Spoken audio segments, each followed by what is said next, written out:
Maintenant, ce soir, juste avant d'aborder ce grand âge de l'Église, j'espère simplement que notre Seigneur va répandre son esprit sur nous et qu'il va bénir à nouveau. Et nous ne pouvons seulement qu'en toucher les points principaux maintenant parce que, dans l'éventualité d'un grand événement, nous serions ici toute la semaine. Et hier soir, nous avons passé des moments si glorieux. Eh bien, maintenant, juste avant de lire les Écritures, pourrions-nous simplement changer de posture pendant quelques instants et nous lever pour un mot de prière? Notre bienveillant Père Céleste, nous venons dans le nom entièrement suffisant du Seigneur Jésus, sachant qu'un jour tu viendras.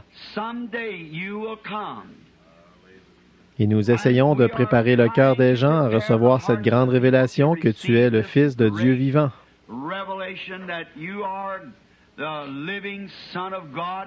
Pas mort, mais vivant pour toujours et vivant dans ton Église comme le témoin de la Pentecôte. De ce grand moment quand les temps de rafraîchissement venaient de la présence du Seigneur. Nous sommes si heureux de profiter de ces moments ici, après 1900 ans.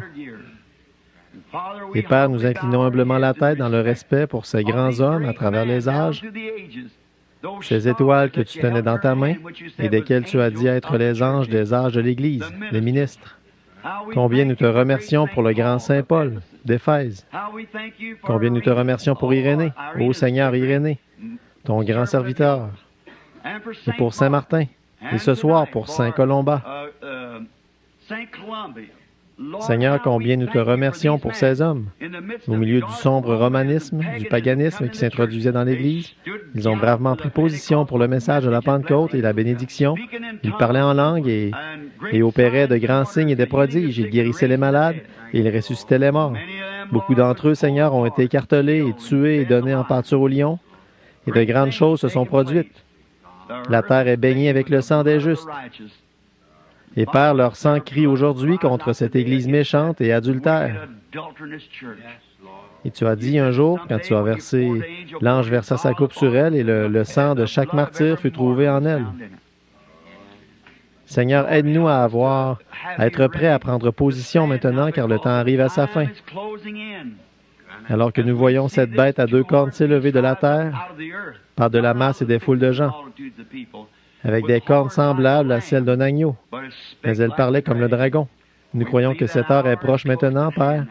Quand ces églises sont en train de former une confédération, elles se rassemblent formant une image à la bête.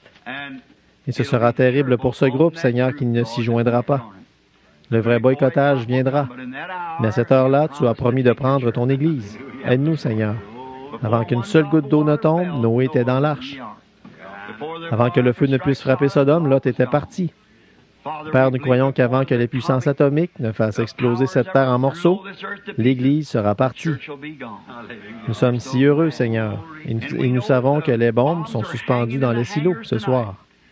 Et nous pouvons regarder vers le ciel et voir le Fils de l'homme se lever de son trône pour se diriger vers la terre pour l'enlèvement de son Église. Et nous savons que ses précieux pieds ne toucheront pas cette terre de péché à ce moment-là. Car comme Rebecca a chevauché le chameau et a sauté à bas du chameau, exactement entre la maison d'Abraham, là-bas dans le champ, elle a rencontré son époux. Ô Dieu, et l'Église rencontrera notre époux dans les airs, car nous les vivants qui serons restés, nous ne devancerons pas ou nous ne ferons pas obstacle à ceux qui se sont endormis. La trompette de Dieu sonnera, les morts en Christ ressusciteront premièrement et nous serons enlevés avec eux pour rencontrer le Seigneur dans le champ, dans les airs, et pour être toujours avec lui. Oh, aide-nous ce soir, Seigneur. Donne-nous la douceur dans notre esprit et enlève toute amertume et toute indifférence de nous. Et puissions-nous ainsi ne faire qu'un avec le Saint-Esprit. Que l'ange de Dieu prenne le contrôle ce soir. Seigneur, je ne sais pas quoi dire à ces gens. Maintenant, j'ai l'histoire et les écrits de ce que tu as fait, mais seulement toi peux interpréter l'avenir. Alors je prie pour que tu l'accordes par le nom de Jésus-Christ. Amen. Bon, prenons maintenant le livre de l'Apocalypse. Et nous sommes ce soir à l'âge de l'Église le 4e âge de l'Église. Thyatire. Le grand âge de l'Église connu comme étant l'âge des ténèbres. Cet âge de l'Église a commencé en 606 et s'est terminé en 1520, 1520. C'était tout ce que je pouvais faire, le choisir. Beaucoup d'érudits choisissent Saint Patrick comme étant l'étoile ou chacune. Les 7 étoiles étaient les 7 anges des 7 âges de l'Église. Nous savons que demain soir, hors de tout doute, Luther et puis Wesley, nous ne savons pas qui sera cette étoile de l'Église de Laodicée. Nous sommes dans l'âge maintenant, nous le sommes depuis 1906, au début de la Pentecôte. Mais il va s'élever un ange qui va réprimer tous les dogmes et qui va préparer l'Église à rentrer à la maison. Maintenant, un certain maître dans l'esprit qui va paraître avec des signes et des prodiges. Maintenant, je prie que Dieu nous aide à le saisir. Sans ceci, en regardant bien, Saint Patrick est un grand homme. Et en prenant certains des anciens manuscrits, Saint Patrick n'était pas un catholique. Il a protesté contre l'Église catholique. Et pendant la période de la Réforme, ce dogme qu'ils avaient a été mis en évidence et a prouvé que Saint Patrick a protesté contre l'Église catholique. Que Saint Patrick était plutôt comme un homme d'organisation. Il avait sa propre école.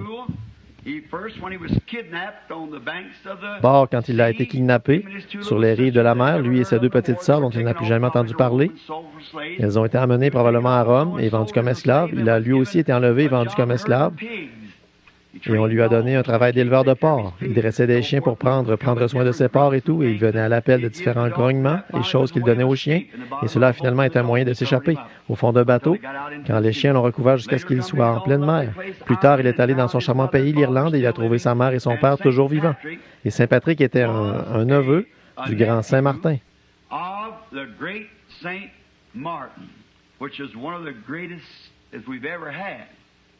Lequel était l'un des plus grands que nous n'ayons jamais eu dans la lignée des hommes depuis Jésus-Christ. C'était Saint Martin, ses églises étaient toutes remplies du Saint-Esprit, tous parlaient en langue, ils avaient des signes et des prodiges et des miracles, toutes sortes de miracles se produisaient. Il a gardé la foi de la Pentecôte au milieu de cet âge de l'Église qui se mariait au catholicisme. Le paganisme et les Nicolaïtes se sont mariés ensemble, ils ont formé une organisation et ont formé les Nicolaïtes. Nous les appelons Nico, ce qui signifie conquérir.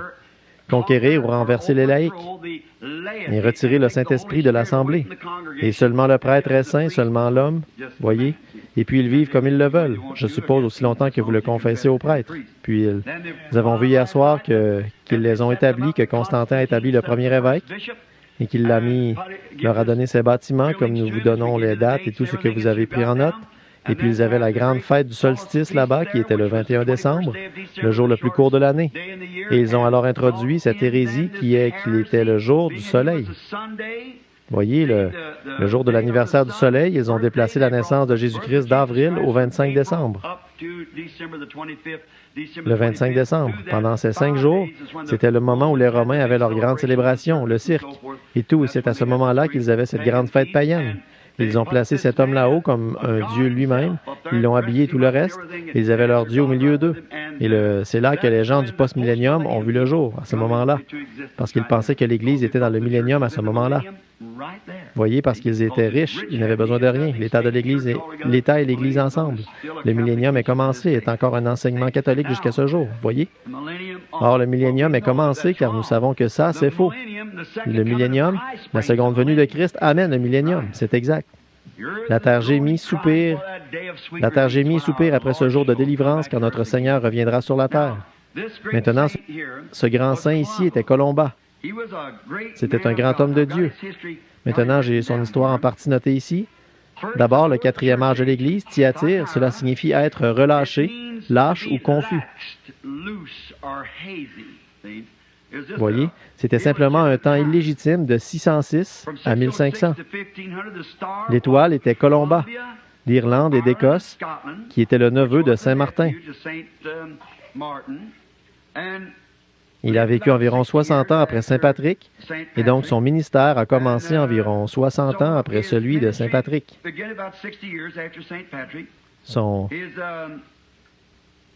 Il n'a jamais accepté la doctrine romaine. C'était un grand homme de foi. Il a rejeté l'enseignement romain. Il n'est jamais allé à Rome et il a rejeté cela complètement. c'est que je n'ai pas vu nulle part où ils l'auraient canonisé, comme ils ont fait pour Saint Martin et les autres. Ils n'ont pas canonisé ni lui et ni Irénée, parce qu'ils étaient encore dans cette Église qui avait des signes et des prodiges de la Pentecôte, mais ils croyaient. Il n'a jamais intégré l'enseignement romain dans leurs enseignements. Il prit la Bible pour enseigner comme le faisait sa mère pieuse, la sœur de Saint Martin. Il n'a jamais pris les enseignements romains à aucun moment. Il enseignait que les signes de Marc XVI devraient accompagner tous les croyants. Amen, ça, c'est le genre de personne que j'aime. Quelqu'un qui croit, oui, monsieur. Il a entendu la voix audible de Dieu qui l'appelait. C'est un autre bon signe en sa faveur, voyez. Rien ne pouvait plus l'arrêter après ça. Il était parti. Ah oui, ah oui. Il était en route quand il a entendu la voix audible de Dieu. Un miracle, j'en ai plusieurs ici, mais si on ne prend que celui-ci, un des miracles était que lorsqu'il s'était rendu dans une certaine ville où le Seigneur l'avait envoyé, et les gens de la ville ne voulaient pas le recevoir, alors ils sont allés là-bas et ont essayé de... Ils ont pris des musiciens et ainsi de suite, et ont fermé les portes et ont essayé d'étouffer le son de sa voix en faisant jouer les musiciens. Et il a commencé à prêcher, cela a enterré les musiciens et les portes se sont ouvertes. Il est entré et il a prêché malgré tout. Il a converti tout le groupe. En voici un autre petit sur lequel j'aimerais particulièrement parler. Il est allé dans une ville. Les villes étaient fortifiées à cette époque-là, bien sûr. Alors il est allé dans la ville et ils l'ont rejeté. Comme il s'en allait, le fils du chef est tombé gravement malade. Et ils envoyèrent quelqu'un chercher le brave saint. Il est revenu, il s'est couché sur le garçon mourant et il est revenu à la vie. Son Église était remplie du Saint-Esprit. Il ne voulait rien de moins, car chaque membre de son Église devait être rempli du Saint-Esprit. Et il protestait et haïssait fortement la hiérarchie de Rome. Je crois qu'il était l'étoile de l'âge. Que faisait-il? Avec le parler en langue, le baptême au nom du Seigneur Jésus, ils accomplissaient la chose même qu'ils avaient commencée. Si Dieu est infini et que c'est ainsi qu'il a établi son Église au commencement, elle doit demeurer la même, et elle l'a fait, même dans la minorité, tout au long. Elle était presque disparue ici, elle est revenue par Luther. Bon, nous voulons commencer maintenant et voir si nous pouvons commencer à passer au travers de quelques-uns de ces versets. Maintenant, nous allons commencer au verset 18. Écrit à l'ange de l'Église de Thyatire. Avez-vous remarqué à qui c'est adressé? Ces messages sont adressés à l'ange ou au ministre qui porte la lumière de cet âge de l'Église. Voyez? Maintenant, hier soir, nous avons vu, à la fin de cet autre âge de l'Église de Pergame, que l'ange de l'Église, dans la victoire de cet âge de l'Église, recevrait une pierre. Et dans cette pierre, maintenant, nous avons pris cette pierre et l'avons symbolisée. Cela signifie un rocher. Qu'est-ce que c'est? L'ange serait semblable à Pierre. Appelé Pierre. Nous avons vu que votre nom a une incidence sur votre vie. Maintenant, je ne peux pas en dire trop parce que le diable a une fausse numérologie. Nous savons ça. Il donne une impression aux gens et tout ce qui devient du spiritisme. Et le spiritisme est du diable. Nous savons ça. Et c'est comme ça, vous devez être vigilant. C'est comme la raison pourquoi ils appelaient Jésus Béelzébul, un démon, vous voyez, c'est parce qu'ils pouvaient discerner les pensées de leur esprit. Vous voyez, mais il était la parole de Dieu. Et Hébreux 4 dit, la parole de Dieu est plus tranchante qu'une épée à deux tranchants. Elle discerne même les pensées, les intentions du cœur, de l'esprit. Vous voyez? Alors il était la parole. Il est la parole vivante, et la parole vivante vient en nous, et alors elle produit le même effet sur nous. Voyez? Le même, parce que c'est la même parole, voyez? C'est la même chose parmi nous. Et c'est comme ça. Et parfois, ceux qui ne sont pas dans cette classe parlent en langue et un autre l'interprète. Qu'est-ce que c'est? La parole faite chair de nouveau parmi nous. Et alors, nous remarquons là que cet ange allait recevoir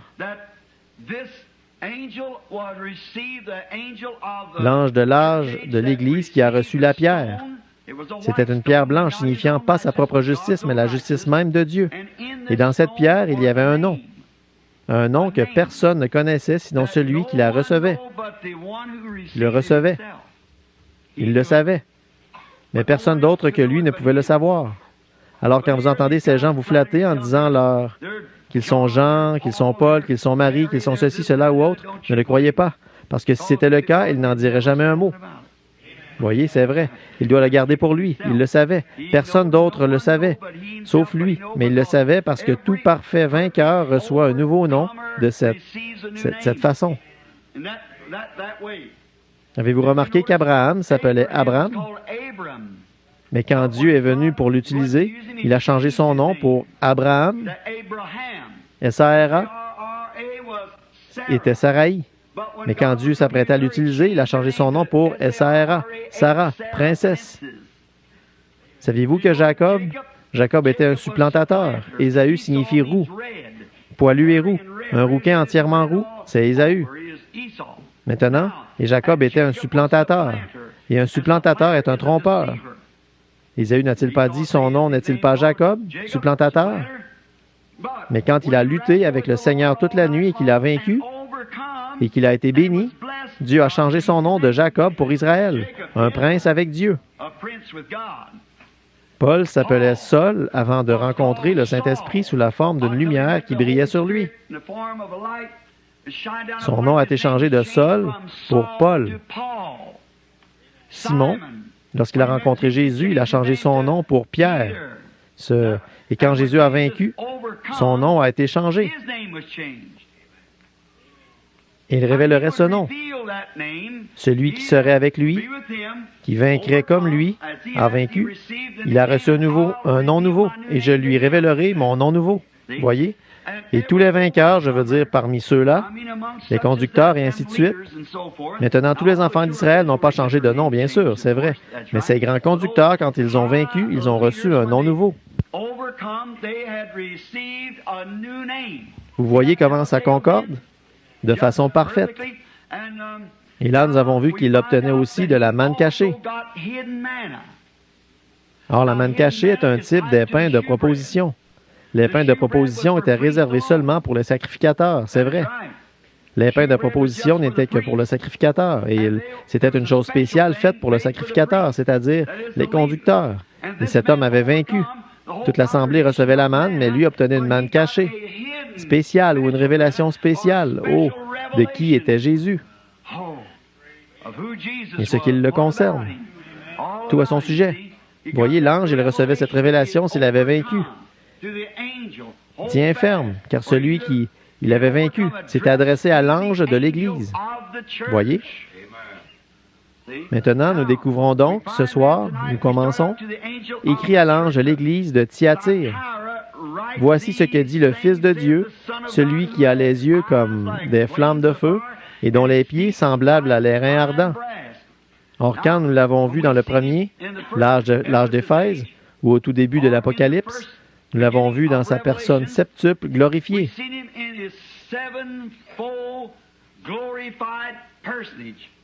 Ses cheveux. Nous voyons que Jean l'a trouvé au jour du Seigneur. Quand il vient maintenant, il est un sacrificateur. Quand il était ici sur terre, il est un prophète, le prophète de Dieu. Maintenant, il a pris son propre sang et est allé devant le Père, ce qui fait de lui un sacrificateur. Quand il reviendra, il sera un roi. Prophète, sacrificateur et roi. Il était le prophète de Dieu, il était un aigle. Il était le sacrificateur de Dieu, il était un agneau. Quand il reviendra, il sera le lion, le roi de la tribu de Juda, pour régner. Mais entre son travail de sacrificateur, quand il aura quitté le sanctuaire, alors nous le trouvons debout là-bas. Et Jean a dit qu'il était dans l'esprit au jour du Seigneur. Pas le 7e jour, pas dimanche, cela est tout erroné. Nous l'avons découvert, nous l'avons cherché à travers les Écritures, c'était le jour du Seigneur. Ici, ceci est le jour de l'homme, la venue du Seigneur sera son jour. Et nous le trouvons au jour du Seigneur. Et quand il a vu le Seigneur, il avait des cheveux blancs comme la neige. Et nous savons que cela représente un juge. Autre chose, il n'était pas sacrificateur à ce moment-là, car le sacrificateur était saint au niveau de la taille, ce qui représente le service. Et lui était saint au niveau de la poitrine, en haut ici, ce qui veut dire qu'il était un juge. Amen. Et nous l'avons vu marcher au milieu des 7 chandeliers d'or. Et maintenant, là, nous sommes revenus à l'Ancien des jours, qui était blanc au jugement du trône blanc. Quand Daniel l'a vu, il s'avança vers l'Ancien des jours, dont les cheveux étaient blancs comme la neige. Maintenant, blanc. Les vieux juges anglais, dans les années passées, autrefois, lorsqu'ils allaient au tribunal, ils portaient une grosse perruque blanche comme la neige parce qu'ils étaient juges. Et Jean l'a vu au jour du Seigneur lorsqu'il était un juge. Amen. Maintenant, nous voyons que ses yeux étaient comme des flammes de feu. Ses yeux étaient alors comme des flammes de feu. Une fois, ses yeux ont été remplis de larmes humaines. Il pouvait se tenir là et pleurer un homme mort tout en sachant que dans les 5 prochaines minutes, il allait vivre de nouveau. Mais c'était simplement de la sympathie humaine. Mais derrière cela, il y avait une telle puissance qu'il pouvait regarder dans la vie d'un homme et lui dire qui il était et tout à son sujet. Parce que cela venait maintenant dans ce reflet comme le feu. Des yeux qui peuvent parcourir la terre et voir tout ce qui s'y passe. Où vous tiendrez-vous au jour du jugement? Vos péchés seront mis à nu devant lui. Et si vous remarquez, de sa bouche sortait une épée à 2 tranchants, et nous avons vu que c'était la parole. Nous avons vu que ses pieds étaient de l'airain ardent et tout, ce qui signifiait son fondement. Il foula la cuve de la colère du Dieu Tout-Puissant et la foula aux pieds et prit le péché sur lui, et a traversé Agé, et il plut à Dieu. C'est vrai, et son fondement est notre fondement. Christ est le roc où je me tiens, a dit Eddie Perronnet. Tout le reste est sable mouvant. C'est vrai. Maintenant, nous voyons ici que chaque fois qu'il rencontre un âge de l'Église, il s'adresse à celui-ci avec l'un des noms de sa divinité. Maintenant, nous découvrons là-bas que la première de toutes les révélations est la divinité suprême de Jésus-Christ. Je suis celui qui était, qui est et qui vient. Je suis le premier et le dernier, le Dieu Tout-Puissant. Voyez, la première révélation, Jean s'est retourné pour voir la voix qui lui parlait. La première chose, il s'est adressé à lui. Tout roi, lorsqu'on s'adresse à lui, il dit qui il est. Toute personne. Je suis un tel qui vous parle. Vous ne me connaissez pas. Je suis William Branham, je suis John Doe, qui que vous soyez. Il a dit, je suis le premier et le dernier, celui qui était vivant et qui est mort, et qui est vivant au siècle des siècles. Oh là là, la divinité. Ici, nous le voyons dans sa septuple personne de son état glorifié. Dans chaque âge de l'Église, il les approche dans une de ses divinités, un de ses différents états glorifiés. Maintenant, ce soir, il vient avec une flamme de feu. Il regarde Laodicée, ou plutôt Thyatire.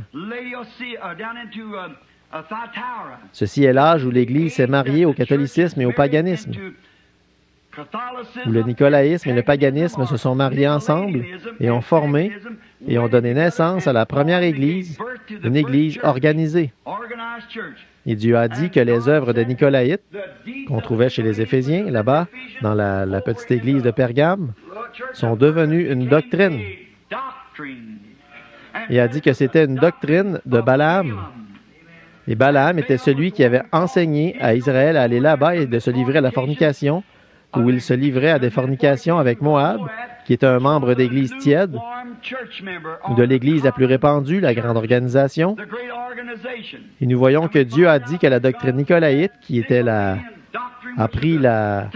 placé toute la puissance dans une Église et l'a mise à part pour en faire une organisation. Il a dit, tu la hais, et je la hais aussi. Il dit continuellement, je la hais. Je la hais, je la hais. Et cela a atteint son apogée ici. Voyez comment l'Église est presque disparue juste ici, jusqu'à ce qu'il n'en reste qu'un tout petit peu, et ça, c'est l'Église dont nous parlons maintenant. Maintenant, en ce jour où cette révélation est venue, ou est venue pour cette Église, c'était un jour où Rome avait bâti sur les grandes pierres de leur lieu, faites de foin et de paille. Mais il s'adresse à cette Église en disant qu'il demeure toujours la flamme de feu qui regarde à travers le temps. Et sa fondation n'est pas faite de foin, de chaume, mais d'un airain solide, éprouvé dans la fournaise ardente.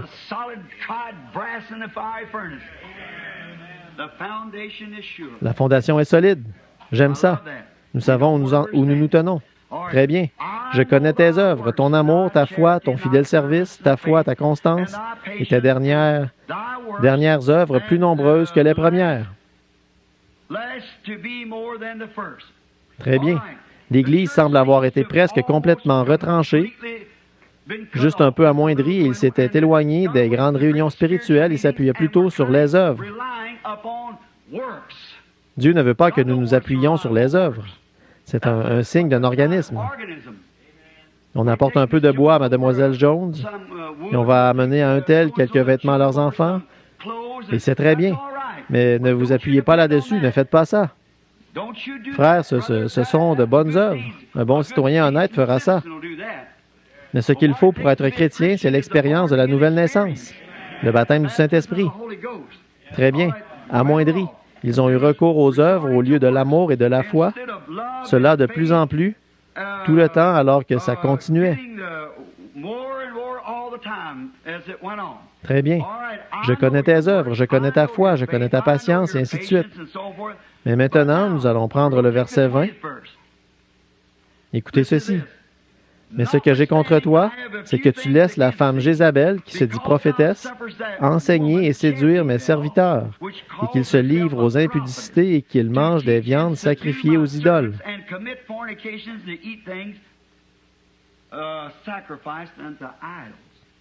Maintenant, femme. Hier soir, qu'avons-nous découvert que la femme représentait? L'Église. Maintenant, nous voyons ici qu'ils étaient appelés des Nicolaïtes. La doctrine de Balaam, et maintenant, c'est devenu une Jézabel. Maintenant, Jézabel, si vous remarquez, c'est une histoire remarquable. Maintenant, si vous voulez le noter, commencez par un roi, environ à un roi vers le chapitre 16. Jézabel n'était pas une fille d'Abraham, pas plus que ce groupe ici, la Rome païenne. Les Nicolaïtes étaient un groupe de chrétiens froids et formalistes qui s'étaient séparés des vrais chrétiens, n'ayant apparemment pas la foi. Et ils voulaient rendre l'Église semblable à une loge, la même chose qu'ils ont aujourd'hui, comme une loge, sans inclure l'esprit. Les jours des miracles sont passés. Tout cela était pour un autre âge. Nous avons une confrérie, un bon maçon, club d'Oddfellow, n'importe quoi du genre qui produit ça. Et c'est très bien, mais cela ne prendra jamais la place de nouvelle naissance en Jésus-Christ, le salut de l'âme, cette vérité. Très bien, cette Jézabel. Bon, elle était une fille d'Abraham, c'est vrai, la princesse d'un idolâtre. À cette époque où la famille royale, sa famille royale était célèbre pour sa loyauté cruelle et sauvage envers Baal. Son père était un prêtre de l'idole d'Astarte. Je ne sais pas comment vous le prononcez, je l'ai simplement tiré de l'histoire. Akab a utilisé sa stratégie comme Constantin. Cette grande nation puissante était voisine d'Israël, alors c'est pourquoi qu'a fait Constantin hier soir? Il n'était pas converti. Il était un politicien. Qu'est-ce qu'il essayait de faire?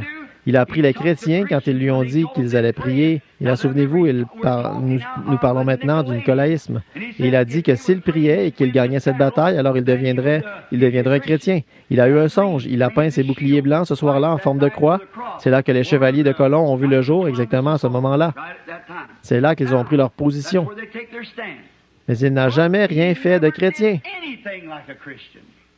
Sur l'une des églises nicolaïtes appelée Sainte-Sophie, il a mis une croix. Comme je l'ai dit hier soir, c'est la seule chose qu'il ait jamais faite qui pouvait laisser croire qu'il était pour l'Église. Pour autant que j'ai pu scruter des pages de l'histoire, et beaucoup d'autres érudits disent la même chose. Nous ne savons rien de sa conversion maintenant. Mais dans quoi s'est-il embarqué? La chose qu'il voulait faire, il avait vu la majeure partie de Rome, là.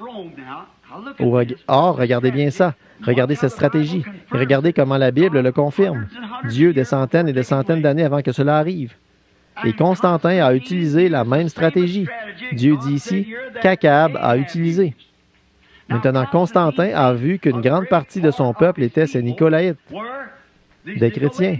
Certains d'entre eux étaient appelés des hérétiques. Ça, ce sont ceux de la Pentecôte. C'étaient des hérétiques et des exaltés, et quoi encore? C'est là que se trouvaient vos vrais signes et prodiges. Mais l'Église naturelle se dirigeait alors vers l'organisation. Qu'est-ce qu'il a fait?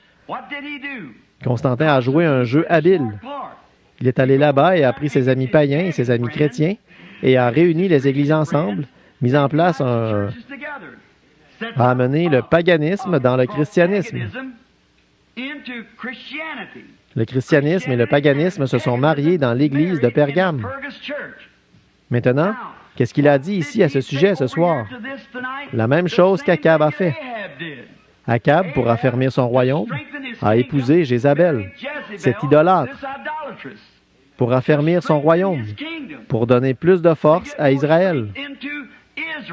Et c'est ce que les églises essaient de faire. Vous voyez où ils essaient de faire une Bible qui va paraître l'année prochaine, en 1962? Que c'est une Bible qui va plaire aux Juifs, qui va plaire aux catholiques et qui va plaire aux protestants. Oh, frère, j'ai la coupure de journal. Je ne l'ai pas avec moi ce soir, mais vous m'avez quand même entendu la lire l'autre soir. Voilà, vous voyez? Oh, ces choses pour essayer d'augmenter en nombre.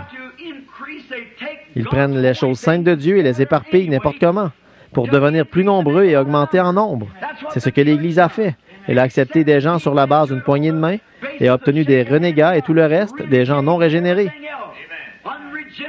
Mais dans le véritable corps de Christ, qui n'est pas une organisation, mais le mystique, le corps mythique de Christ, vous ne pouvez y entrer que d'une seule manière, et c'est par le baptême du Saint-Esprit. C'est exact. Et les mêmes signes qui ont frappé ces apôtres ont frappé l'Église. C'est tout à fait exact. Maintenant, nous n'avons pas à faire de compromis et dire, eh bien, nous allons nous joindre aux assemblées, nous allons nous joindre aux unitaires, nous allons nous joindre à ceci, ou aux baptistes, ou aux méthodistes. Joignons-nous à Christ. Restez libres de ces choses. Parce que chacune de ces organisations sont bien, mais elles ont leur doctrine et leurs choses. Et vous devez aller voir si le surveillant général vous permettra d'aller dans ce pays-là et y tenir une réunion. Si vous n'enseignez pas exactement comme eux, ils vous expulsent. Vous ne pouvez pas vous en tenir à la Bible. Dieu ne peut pas le faire. Il est ça. N'importe quel chrétien né de nouveau haïrait ça aussi. Beaucoup de ces gens là-bas sont absolument, veulent faire, veulent servir et veulent fraterniser. Mais vous ne pouvez pas le faire, ils vous mettraient à la porte. Eh bien, laissez-les vous mettre à la porte. Continuez et recevez le Saint-Esprit quand même. C'est tout à fait exact. Mais vous voyez, ils veulent avoir ce dogme. Ils veulent vous avoir si vous avez beaucoup d'argent. Les baptistes avaient un slogan en 44, 1 million de plus en 44. À quoi est-ce qu'ils sont arrivés? Tout comme le grand évangéliste Billy Graham l'a dit lorsqu'il était à Louisville. Je vais dans une ville, il a dit Saint Paul allait dans une ville, il faisait un converti, il revenait l'année suivante, et il en avait 30 issus de celui-là. Des arrière, petits-enfants de cette seule conversion. Il a dit, je vais dans une ville, j'en appelle 30 000, j'y retourne l'année d'après, je ne peux même pas en trouver 30. Et c'est ce qu'il a dit. Il a fait une bonne déclaration. Mais quand même, je ne crois pas que notre précieux frère avait raison. Il a dit, vous, prédicateurs paresseux, il a dit, je vais vous donner leur nom et adresse. Vous vous asseyez et mettez vos pieds sur le bureau et vous leur écrivez une lettre au lieu d'aller leur parler. Je l'admirais pour ça. J'aime qu'un homme soit ce qu'il est, pas un hypocrite. Tenez ferme et soyez ce que vous êtes. Oh, et j'aime ça. J'aimerais lui dire, Billy, qui était là-bas pour s'occuper du converti de Paul.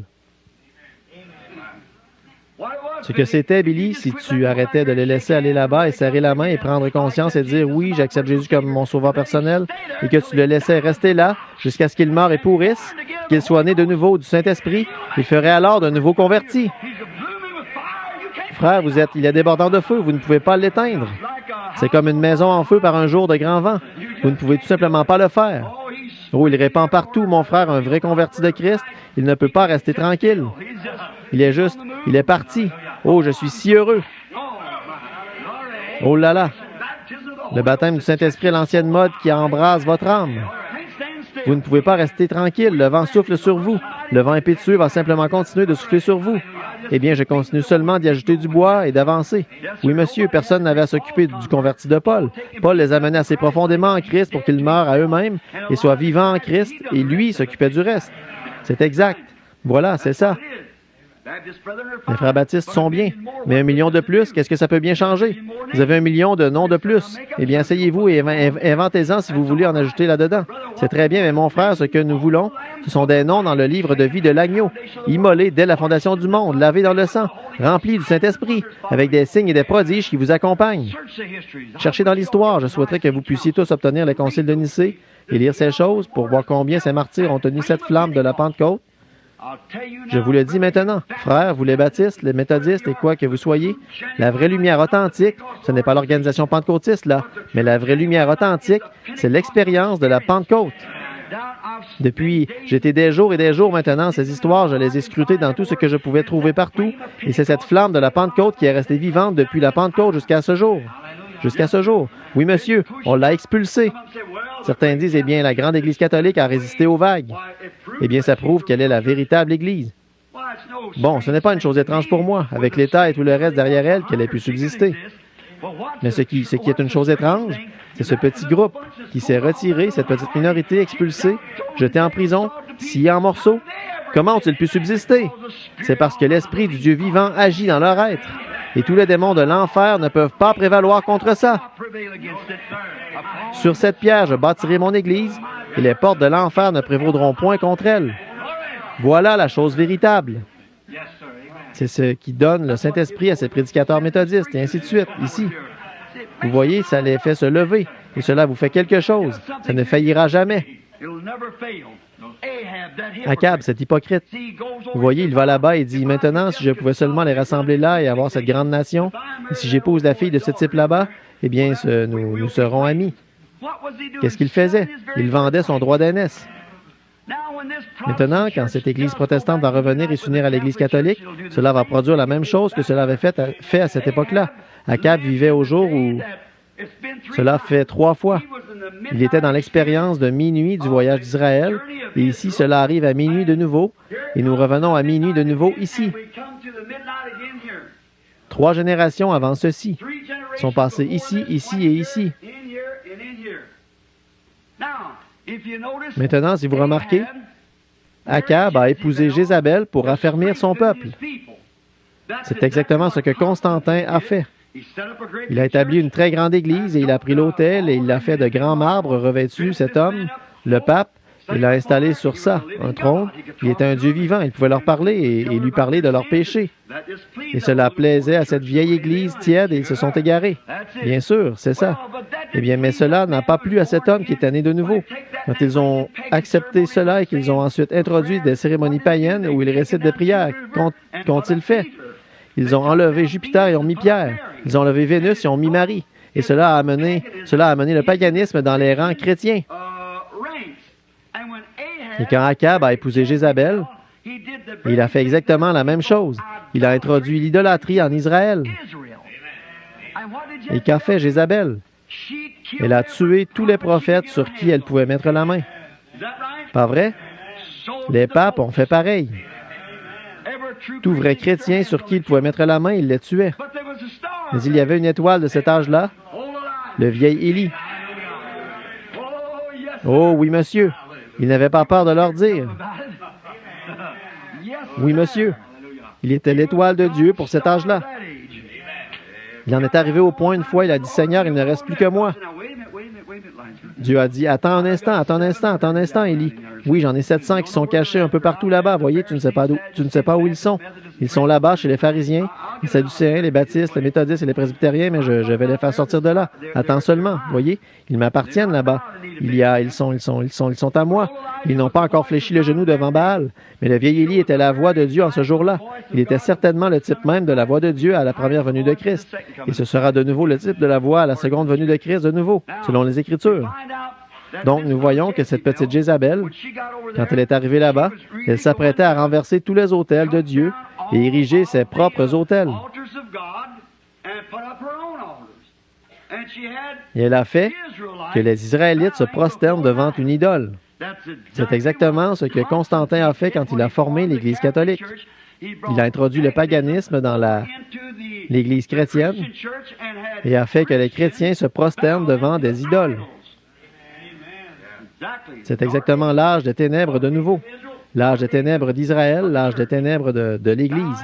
Se prosterner devant des idoles. Et Élie était l'étoile de son époque.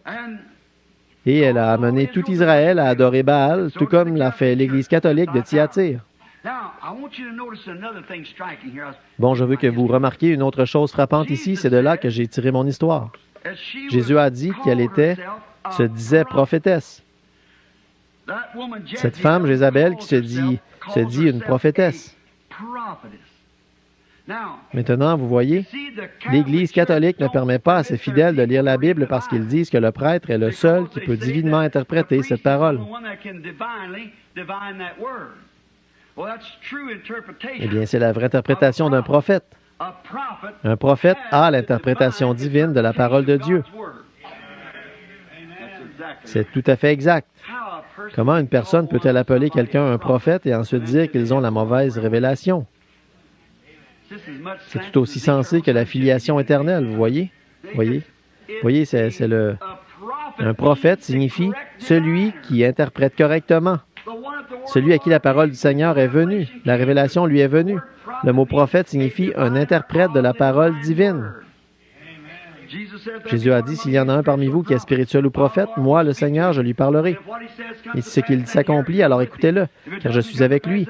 Si cela ne s'accomplit pas, alors ne l'écoutez pas. C'est tout. C'était la parole divine de Dieu, et la parole du Seigneur est venue au prophète. Maintenant, alors ils ont dit que cette Église était un prophète. En souvenez-vous, cela est passé de ce nicolaïsme-là. Cela s'est changé pour un L. Vous le voyez?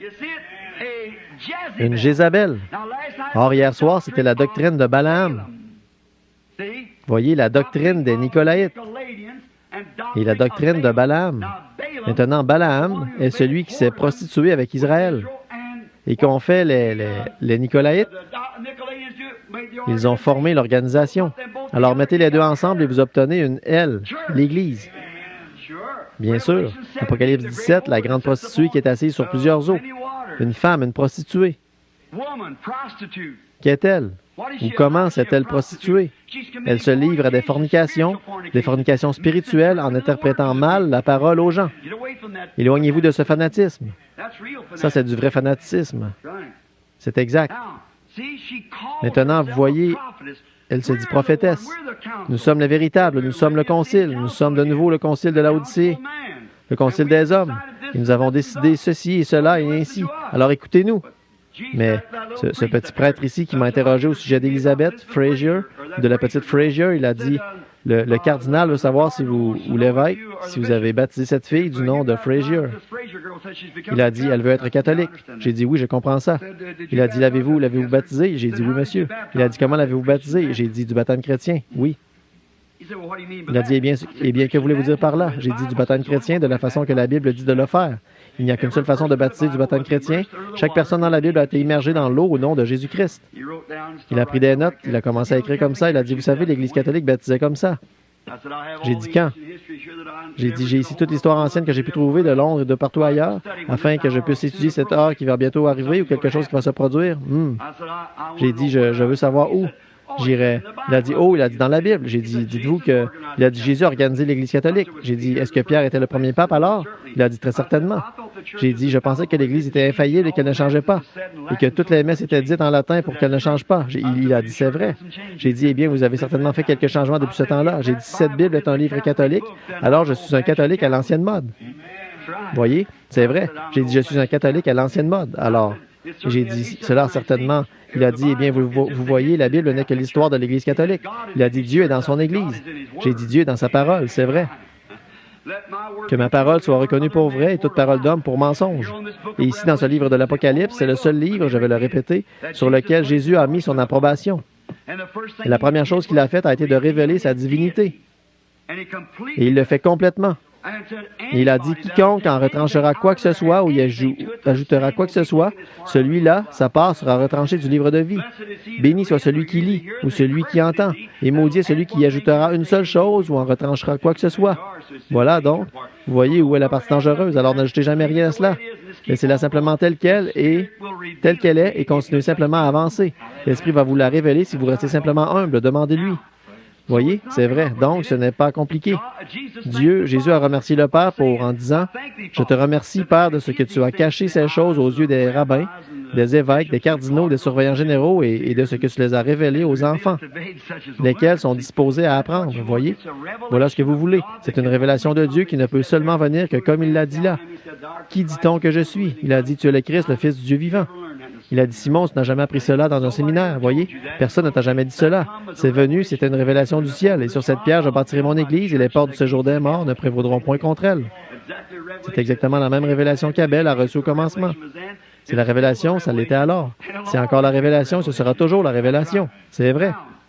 Bon, nous voyons ici qu'elle était une femme, là, et qu'une femme représente une église, pas vrai? Christ vient pour une quoi? Une épouse, une femme, vierge pure. Et la vieille femme ici, elle déclarait être l'Église de Dieu.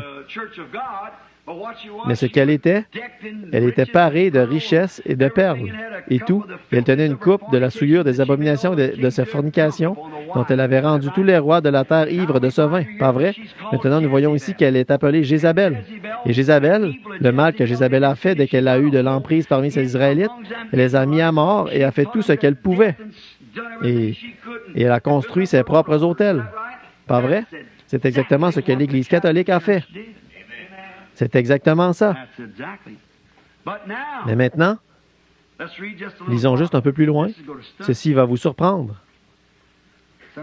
Parfois, quand on devient rachitique, on mange un peu plus.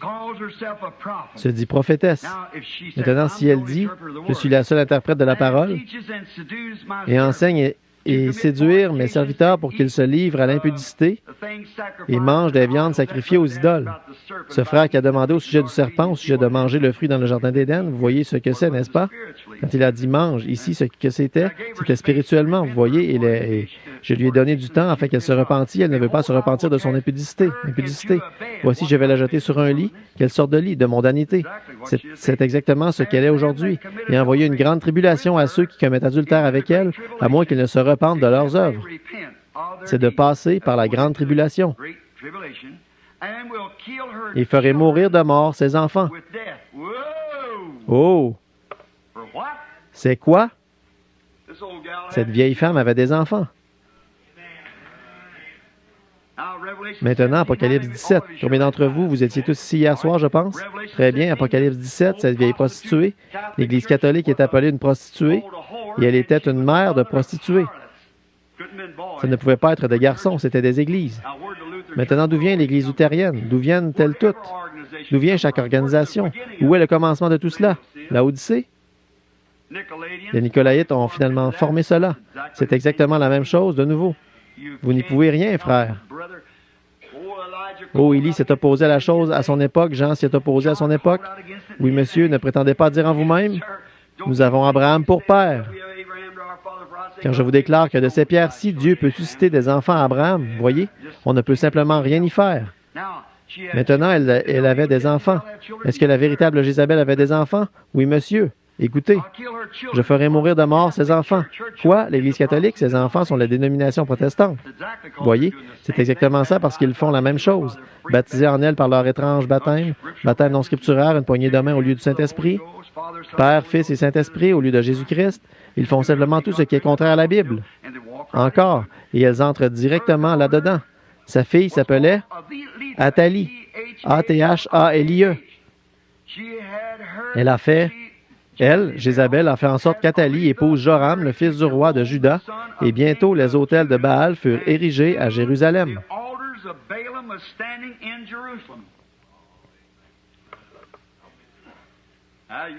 Bon, vous n'avez pas besoin d'aller voir dans l'histoire pour ça. C'est la Bible, voyez. Sa fille Athalie a épousé le fils de Josaphat, qui était Joram. Et ses filles ont fait la même chose qu'elle. Oh là là! Ne pouvez-vous pas le voir? Vous voyez comment ces organisations ont fait, mes frères? Elles sont revenues tout droit par Luther et les autres, exactement, et elles se sont organisées ensemble au lieu de laisser le Saint-Esprit. Et les pentecôtistes ont fait exactement la même chose. Ils ne pouvaient tout simplement pas laisser le Saint-Esprit aller de l'avant et le faire à sa façon, et continuer. Et chaque lumière qui vient, examinez-la par la parole, et continuez. Ils ne pouvaient pas laisser le Saint-Esprit conduire. Ils devaient créer une organisation et se séparer de tout le reste qui viendrait. Ils sont retournés tout droit là-dedans et se sont remariés à cela. Exactement. Quand on va arriver à cet âge, attendez de voir ce qui vous attend ici sur le chemin. Voyez? Ils se sont remariés tout de suite. Jésus a dit ici, cette Jézabel, elle se dit prophétesse, et je la jetterai dans un lit de mondanité, et ferai mourir ses enfants aussi. Maintenant, quelle sorte? Avec une mort. Quel genre de mort ces enfants vont-ils subir? Vous voyez? Ils sont maintenant morts. Morts spirituellement. Ils n'ont aucune révélation. Ils connaissent leur organisation, ils connaissent leur catéchisme, ils connaissent la doctrine de leur Église, mais quand il s'agit de connaître Dieu, certains d'entre eux n'en savent pas plus que Hottentot n'en connaîtrait au sujet d'une nuit égyptienne. C'est vrai. Quand il s'agit de vraiment connaître le Saint-Esprit, on se demande, ils veulent appeler l'Esprit de Dieu un devin ou un démon, parce qu'ils discernent les esprits et des choses là, et chassent les démons. Eh bien, il ne fait pas partie de notre organisation. Ce groupe-là, vous voyez, ils ne savent tout simplement pas. Et puis, ils l'étiquettent d'un nom de Jésus seul ou une sorte d'exalté ou quelque chose comme ça. Ils ne savent tout simplement pas. Et l'heure est proche quand cette chose sera dévoilée. C'est exactement ça. Dieu va le faire tout aussi sûr que je me tiens derrière cette chair. Parce qu'il va faire sortir ses enfants tout aussi sûr que je me tiens ici. Dieu dans le ciel, c'est cela. Si vous croyez que je suis un prophète du Seigneur, un serviteur du Seigneur, écoutez-moi. L'heure est proche. Oui, monsieur. Ces enfants seront tués d'une mort spirituelle. Regarde-les, froids et formalistes. Regardez nos... Nous n'avons pas besoin de parler des baptistes et des presbytériens. Nous savons qu'ils sont morts depuis des années. Quoi? Quand Luther a eu son réveil, la justification, s'il avait continué ce grand mouvement pentecôtiste actuel, aurait été l'Église luthérienne. La lumière serait venue par la sanctification. Si Wesley avait continué, Luther ne pouvait pas suivre ça. Non, monsieur, ils étaient déjà luthériens. Donc Wesley est arrivé. Après la mort de Wesley, que s'est-il alors passé? Ils ont organisé cela et ont formé l'Église méthodiste primitive. Toutes sortes de méthodistes, voyez. Et quand il y a eu un grand réveil, mais quand ils ont mis en place l'organisation, que s'est-il passé quand la Pentecôte est arrivée? Avec le parler en langue, avec la restauration des dons, ils ne pouvaient plus avancer. Ils les appelaient des démons. Alors qu'est-ce que la Pentecôte a fait? La même chose qu'eux. Et où en sont-ils? Tout ce qu'il y a de plus mort. Oui, monsieur, c'est exact. Je jetterai ces enfants dans un lit de mort et je les tuerai. Eh bien, laissez-moi lire ça pour que vous puissiez voir ici. Je crois que c'était le verset 22. Voici, je vais la jeter sur un lit et envoyer une grande tribulation à ceux qui commettent adultère avec elle. La grande tribulation. C'est là-dedans qu'elles vont passer. Alors, rappelez-vous, laissez-moi m'arrêter ici un instant, cette grande tribulation. Ceux qui seront jetés, ce sont ces gens qui sont les vierges endormies, qui n'avaient pas d'huile dans leur lampe. Pourtant, ils faisaient partie d'une organisation, des gens bien, qui allaient à l'église et tout. Ils sont venus pour l'huile, mais il était alors trop tard. Voyez, la jeter dans la grande tribulation, elle passera par là. L'Église catholique y va. Tous ses enfants y vont avec elle dans la grande tribulation, à moins qu'ils ne se repentent de leurs œuvres. Pas les enfants qui sont là-dedans, mais l'Église elle-même, ce sont des enfants. C'est l'organisation. Pas les gens qui sont là-dedans, comme les pauvres catholiques, les baptistes, les presbytériens ou les pentecôtistes. Ils me font pitié. Seulement, êtes-vous chrétien? Eh bien, je suis presbytérien. Oh! Ça n'a pas plus rapport avec ça que de dire qu'un cochon avec une selle d'Amazon est un cheval de course. Alors que pourriez-vous faire de plus? Eh bien, rien du tout. Je ne dis pas ça pour plaisanter. Ce n'est pas un endroit pour plaisanter. Ceci est l'Évangile. Voyez? Je voulais simplement vous en donner une image. Voyez? Mais c'est vrai. Voyez, ils n'ont rien à voir avec cela. Je suis pentecôtiste. Cela n'a rien à voir avec ça. Vous pourriez faire partie de 47 de leurs organisations, mais êtes-vous un enfant de Dieu né de nouveau? Vraiment? Aimez-vous tout le monde de tout votre cœur, de toute votre âme, et aimez-vous Dieu? Et vous êtes tous les jours, peu importe ce que quiconque vous fait, si vous rouspétez et dites « comme une scie circulaire, cela montre simplement que le Saint-Esprit est parti, si vous l'avez déjà eu. Regardez, à moins qu'elle ne se repente de ses œuvres, je ferai mourir de mort ses enfants, ceux de Jézabel. Maintenant, qu'a fait Jézabel? Elle a fait que sa fille se marie dans l'autre clan de Judas, là-bas en Juda. Maintenant, observez l'application spirituelle. Je peux peut-être le dessiner ici. Observez très attentivement, maintenant.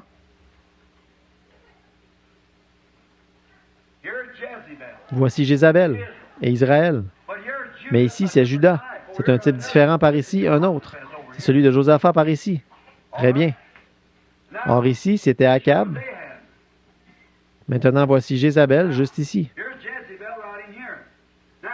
Donc, elle vient ici et incite tout Israël vers l'idolâtrie. C'est exactement ce qu'a fait l'Église catholique à son époque quand Constantin unissait les Nicolaïtes. Les formalistes froids, juste ici, dans l'Église et au paganisme. Ils faisaient du christianisme une forme païenne. Je ne veux pas vous blesser, vous qui êtes catholique, mais je suis responsable devant Dieu. C'est tout ce qu'est l'Église catholique. C'est une forme païenne de christianisme, du christianisme, des superstitions et des idoles et tout le reste. C'est exactement ça, juste une forme païenne. Là, c'est vrai. Même si je meurs à cet instant, c'est la vérité. Et les protestants sont exactement dans la même chose, juste dans une autre catégorie. Maintenant, regardez ce que Jézabel a fait. Puis, vous voyez, le diable, elle était tellement abandonnée qu'elle a pris ses filles. Elle a eu une fille née ici, et cette fille est allée ici voir ce grand saint homme qui prend et épouse son fils et amène la même chose par ici, par Josaphat, dans cette partie-là. Alors, le véritable Nicolaïte, les Nicolaïtes, les formalistes froids qui voulaient cette organisation, ils s'y sont mariés ici. Et maintenant, remarquez la même chose. Ils ont pris Jézabel ici, l'Église catholique, et en bas ici, elle prend sa fille, ses organisations, et la marie directement avec eux là-bas. Il leur fait la même chose.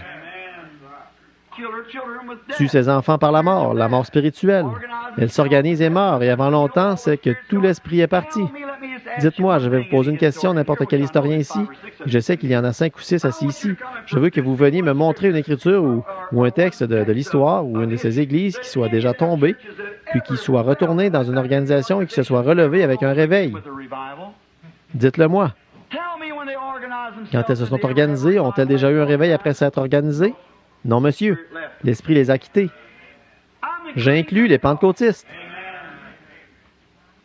Lorsque les bénédictions de la Pentecôte sont descendues et que vous avez tous parlé en langue, vous, les anciens qui avez eu de grandes bénédictions de la Pentecôte et tout, sont descendus, au bout d'un moment, vous avez eu ce que vous avez appelé le Conseil général, un organisme, c'est bien, mais pas une organisation. Avant longtemps, vous ne pouviez pas le supporter. Vous avez dû retourner et devenir un enfant du Satan et vous vous êtes organisé. Et ensuite, une autre lumière est venue au sujet du nom de Jésus-Christ. Puis ils sont devenus prétentieux et ont dit, « Béni soit Dieu, si vous n'avez pas le nom de Jésus, vous allez en enfer. Et nous, on l'a et vous ne l'avez pas. » Qu'ont-ils fait? Ils sont morts à ce moment-là dans leur course. Ils en ont fait une organisation, voyez.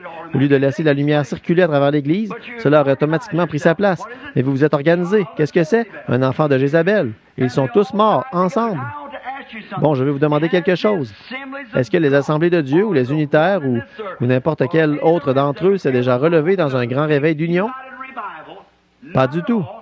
Ce dernier réveil qui vient de passer, où le Saint-Esprit est descendu sur la rivière, beaucoup d'entre vous assis ici en ce moment, en 1933, et ce grand service de guérison qui devait se produire, il a dit, il balayera le monde. Il n'est jamais venu par aucune organisation. Dieu est sorti du domaine du possible et a suscité un païen, presque, pour commencer ce réveil. Et regardez ce que cela a produit. Voyez, ces organisations, dès qu'elles s'organisent, elles sont mortes. Il a dit, je ferai mourir de mort ces enfants.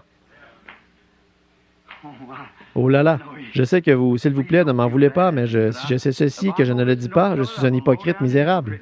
Et Dieu me tiendra pour responsable. Je veux être comme Paul. Je vous ai annoncé tout le conseil de Dieu sans en rien cacher. C'est vrai, très bien, très bien. Maintenant, ils ont bâti des autels à Jérusalem. Maintenant, je veux voir, et quand Jézabel a épousé Akab, elle a amené des idoles pour qu'Israël se prosterne devant elle. Tout comme la doctrine nicolaïte en se mariant au paganisme, elle a enlevé Jupiter pour mettre Pierre, puis Vénus pour Marie, et comme le dit la Bible, elle fit pécher tout Israël. De même que l'Église catholique a fait en sorte que toutes les filles épousent une organisation, et tout cela est péché. Comme Jézabel l'a fait pour sa fille. Très bien. Et en faisant ceci, quand la hiérarchie a été établie, et le pape Boniface III, a pris son siège, ils avaient un Dieu sur un trône. Ils n'avaient plus besoin d'un baptême du Saint-Esprit dans l'Église. C'est vrai. Ils avaient leur credo et ils étaient formalistes. Et ils continuaient. Et quand l'organisation a accepté le même dogme, ils ont mis fin à la liberté du Saint-Esprit dans l'Église. Les baptistes, les presbytériens, les méthodistes et ainsi de suite, certainement qu'ils l'ont fait. Et graduellement, nous les voyons flétrir et mourir comme Jésus a dit au sujet de la vigne. Maintenant, tout le Saint-Esprit dans les signes et les prodiges était considéré comme chose du passé. Ils étaient devenus riches, comme elle l'était devenue. Donc, elle a amené le monde entier à pécher parce qu'elle est allée dans toutes les nations, elle et ses filles. C'est exact. Maintenant, observez-le l'appeler dans un autre âge de l'Église. Là. Observez comment il l'appelle. Observez-le plaider ici à la fin et faire sortir son reste à cause des élus. Juste quelques-uns sans quoi aucune chair ne serait sauvée si les autres non. Comme il est écrit dans Apocalypse 13:6, vous aimeriez qu'on prenne ça juste un instant? Il a dit que cette femme fit que tous reçurent une marque. Tous reçurent une marque. Cette bête l'a fait. Elle fit que tous reçurent une marque. Que tous, pauvres, grands, qui qu'ils soient, une marque de la bête qui était l'Église catholique romaine. Soit cela où ils ont fait une image, Apocalypse 13:14, ils ont fait une image à la bête. Je suppose que vous êtes tous en train de lire ça. Si vous ne l'avez pas fait, eh bien, nous allons revenir et le relire. Apocalypse 13, 14. Et il séduisit les habitants de la terre par les prodiges qu'il lui était donné d'opérer en présence de la bête. Ça, c'est cette confédération de l'Église. Et d'opérer en présence de la bête, disant aux habitants de la terre de faire une image à la bête qui avait la blessure mortelle. Le paganisme est fait par l'épée et qui vivait au moyen de la papauté, de la Rome païenne à la Rome papale. Voyez? Lui faire une image. C'est quoi au juste? C'est tout simplement ce qu'ils sont en train de faire en ce moment même. Exactement, ils se dirigent dans cette confédération des églises. Toutes les églises appartiennent à cette organisation, toutes vont former un seul groupe. Maintenant, ils ont une Bible et le pape Jean les a tous invités à revenir. L'archevêque de Canterbury se promène partout. Avant longtemps, elles reviennent toutes directement à maman, parce qu'elles étaient des prostituées dès le départ, voyez? Ils disent, on va tous s'unir ensemble pour une seule grande cause, combattre le communisme. Ils ignorent que Dieu a suscité le communisme. Je peux prouver ça par la Bible. Il a même mis dans l'esprit de ces gens-là de venger les saints du sang qu'ils ont versé sur la terre. Dieu a organisé le communisme tout comme il l'a fait à l'époque du roi Nebuchadnezzar pour châtier Israël. Il a suscité le communisme et un jour, il va faire disparaître Rome de la carte. C'est exactement ça, Dieu l'a dit. C'est vrai. Je suis contre le communisme, c'est contre Dieu, bien sûr que ça l'est, mais ne faites pas trop attention à ce rideau de fer. Surveillez plutôt ce rideau pourpre. Rideau pourpre. Lisez le livre des martyrs de Fox et vous verrez ceci, c'est vrai. Maintenant, voyons où nous... Et alors, vous voyez maintenant ici qu'elle fait en sorte que tous, riches, pauvres, reçoivent une marque. Mais il y a une catégorie qu'elle ne pouvait pas toucher. Vous savez ça? Apocalypse 13, 8. Écoutez ceci. Laissez-moi lire ceci. Il se tint debout sur le sable de la mer. Puis je vis monter de la mer une bête qui avait 10 cornes et 7 têtes. Sur ces cornes, des diadèmes et sur les têtes des noms de blasphème. Ça, ce sont les 7 collines. Nous avons vu tout ça hier soir, vous savez. La bête que j'ai vue était semblable à un léopard. Pieds étaient comme ceux d'un ours et sa gueule, une gueule de lion. Le dragon, qui était le diable rouge qui se tenait devant la femme pour dévorer son enfant, ce qui représentait Rome, le savons tous, lui donna sa puissance et son trône et une grande autorité. Je vis l'une de ses têtes comme blessée à mort, le paganisme, voyez, mais sa blessure mortelle fut guérie. Le pape prend sa place, s'unit au christianisme avec les Nicolaïtes, et toute la terre était dans l'admiration derrière la bête. Le catholicisme s'est répandu dans toutes les nations qu'il y a sous les cieux. C'est vrai, comme Daniel l'a dit au sujet du fer qui se mêle à l'argile, et ainsi de suite. Et je vais vous donner un petit commentaire au sujet de ce fer et cette argile. Avez-vous remarqué, ou vous l'ai-je déjà cité, qu'à la dernière grande conférence qu'ils ont eue ici, où Khrouchtchev a enlevé sa chaussure et a frappé la table avec, il y avait 5 nations orientales rassemblées là. Il y avait 5 nations occidentales. Khrouchtchev dirigeait les nations orientales. Eisenhower dirigeait les nations occidentales. Il y avait là les 2 principaux dirigeants, les 2 gros orteils. Khrouchtchev, en russe, signifie argile. Eisenhower, en anglais, signifie fer. Nous sommes à la fin. Ils adorèrent le dragon parce qu'il avait donné l'autorité à la bête. C'est notre prochain message ici au tabernacle, vous comprenez? Ils adorèrent la bête en disant « Qui est semblable à la bête et qui peut combattre contre elle? » En d'autres termes, regardez ici. Eisenhower a un grand nom ici aux États-Unis. Mais à Rome, il n'est rien. En Russie, il n'est rien. Khrouchtchev est grand en Russie, mais aux États-Unis, il n'est rien. Mais il y a un homme qui est grand partout, c'est ce pape. C'est vrai. Organisons-nous et réunissons-nous tous.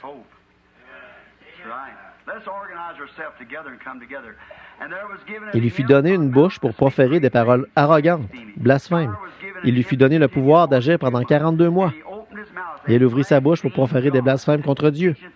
Et enseignant des doctrines qui ne sont que des commandements d'hommes, emportés en fait d'orgueil, aimant le plaisir, ayant l'apparence de la piété, mais reniant ce qui en fait la force. Ils ont blasphémé son nom. Ils ont pris Père, Fils et Saint-Esprit au lieu du Seigneur Jésus-Christ, voyez, et son tabernacle et ceux qui habitaient dans le ciel.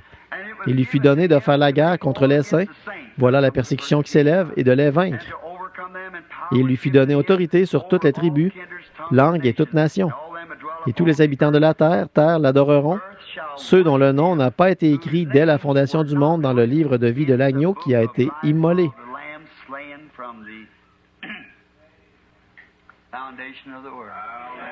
La fondation du monde.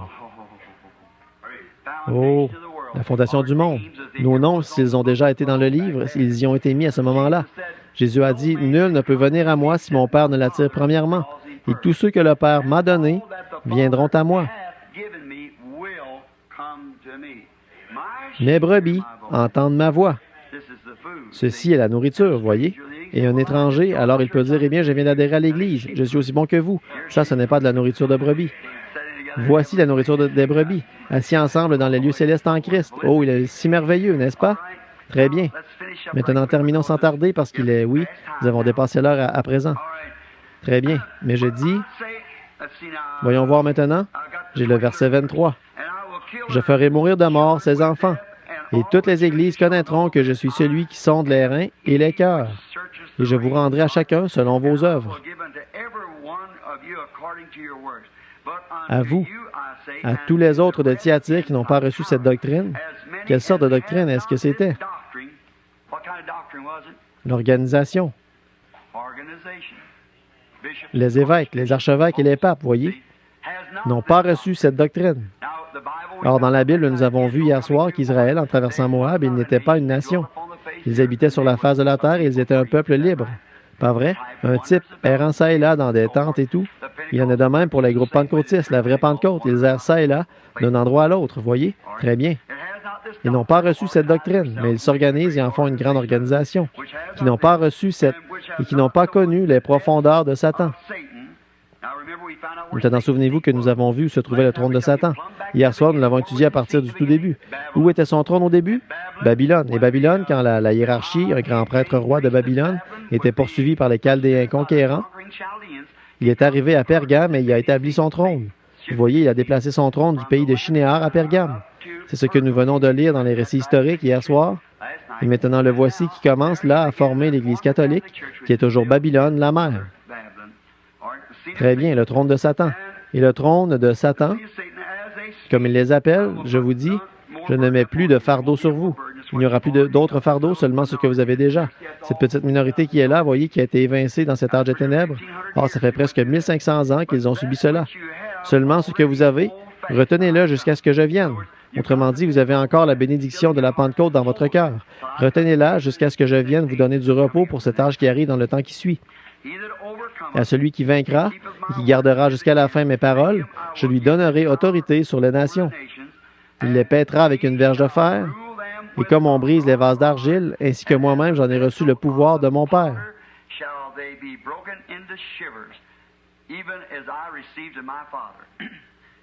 Vous voyez cette Église?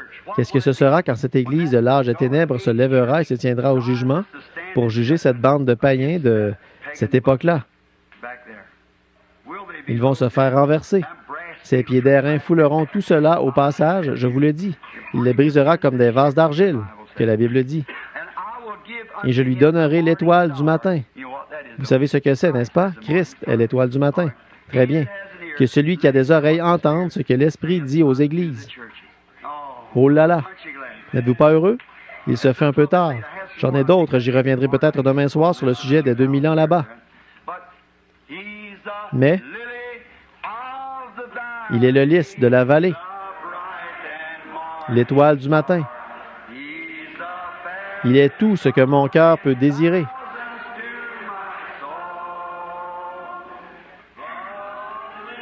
Le lys de la vallée. En lui seul, j'espère. Tout ce dont j'ai besoin et me restaure complètement. Dans le chagrin, il est là. Il est mon repos. Toujours, il m'apprend à m'appuyer sur lui. Alléluia. Il est le lys de la vallée, l'étoile du matin. Il est tout ce que mon cœur peut désirer. L'aimez-vous? Oh, j'aime juste. Je l'aime. Maintenant, adorons-le là, et après toutes ces paroles tranchantes et ce message, parce qu'il m'a aimé le premier.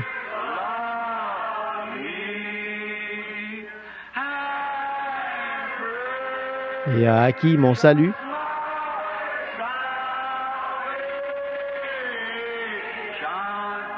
Sur le bois du calvaire.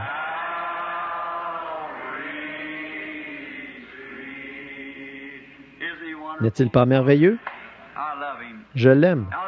Maintenant, les choses que je n'ai pas pu aborder seront dans les livres, bien sûr, parce que nous ne pouvons pas apporter l'âge de l'Église au complet en un seul soir. J'ai pris cela un peu plus léger ce soir parce que je suis un peu enroué. Mais oh, n'est-il pas merveilleux? Oh, Il y a des gens presque partout dont le cœur est en flammes. Du feu tombé à la Pentecôte, qui les a sanctifiés. Oh, il brûle maintenant dans mon cœur. Oh, à son nom la gloire. Je suis si heureux de dire, je suis l'un d'entre eux. Oh, l'un d'entre eux. Je suis l'un d'entre eux. Je suis si heureux de dire, je suis l'un d'eux. Alléluia. L'un d'entre eux.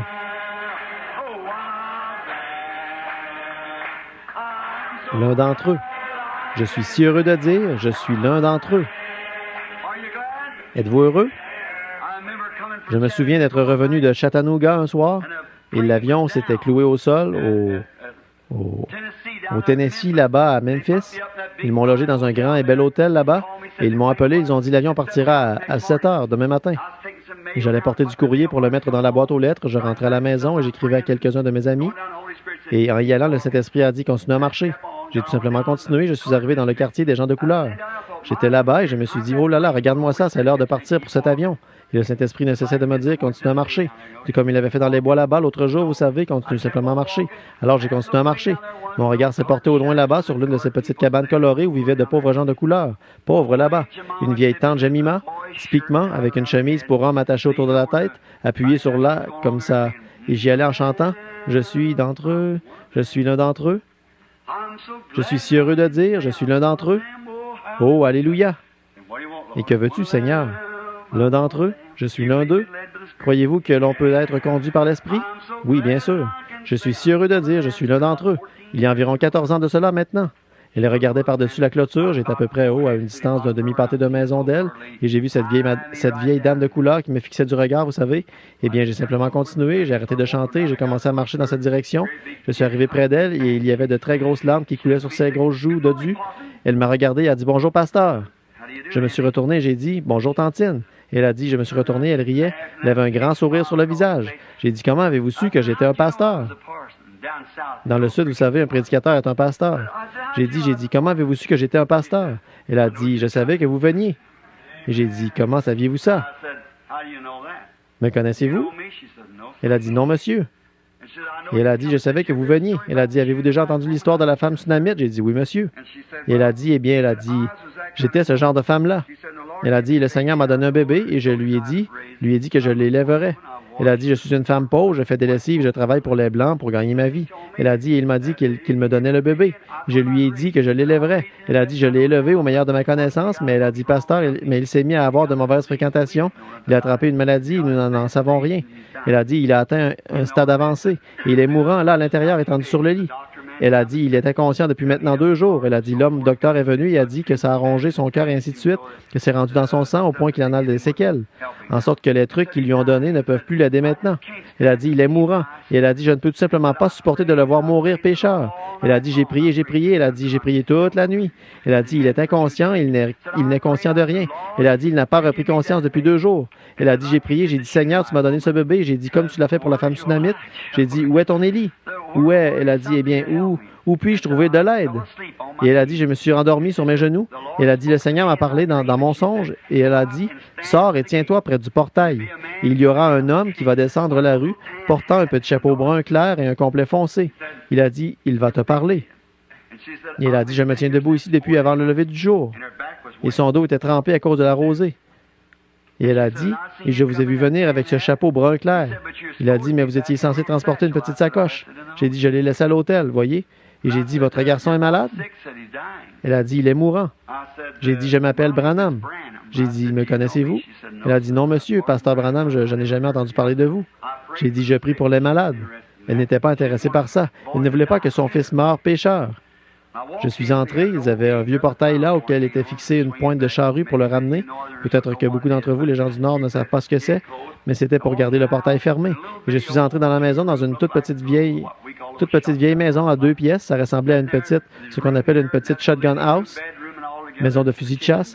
Il y a une pièce ici et ça, c'est le salon et la chambre à coucher ensemble, et la cuisine est là derrière.